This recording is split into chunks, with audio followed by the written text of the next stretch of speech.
ఈరోజు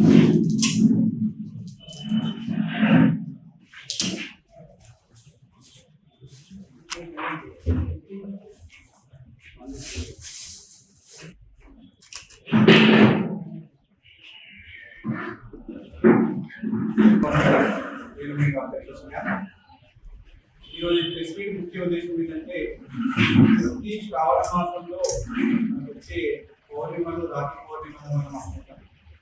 ఈ రాఖీ పౌర్ణిమ, ఈ రక్షాబంధన్ దివస్, ఈ వారం రోజులు దీన్ని మనం రక్షాబంధన్ వారోత్సవాలుగా జరుపుకుంటున్నాం. ఈ శ్రావణ మాసంలో వచ్చే పౌర్ణిమ రోజు మనకి గాయత్రి మాత మనకు అవతరించిన రోజు కాబట్టి దీన్ని ఉద్దేశించుకొని మనము 1,00,000 కరపత్రాలను మనం ప్రింట్ చేయించడం జరిగింది.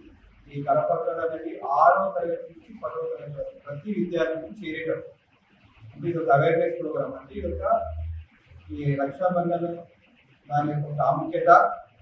ఆ రక్షాబంధన్ రోజు మన గాయత్రి మాత అవతరించిన దినోత్సవం కాబట్టి ప్రతి విద్యార్థి ప్రతిరోజు 11 సార్లు గాయత్రి మంత్రాన్ని జపిస్తే వాళ్ళకి వచ్చే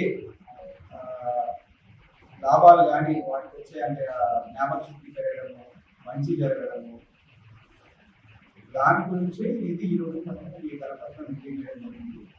కాబట్టి ఈ రక్షాబంధన్ వారోత్సవాన్ని జరుపుకుంటూ ఈ గాయత్రి మాత యొక్క ప్రాముఖ్యతను మన విద్యార్థులకు తెలియజేసే విధంగా ఈ కరపత్రాలను 1,00,000 విద్యార్థులకు అందేటట్టు ఒక చిన్న ప్రోగ్రాం ఏర్పాటు చేయండి. Thank you.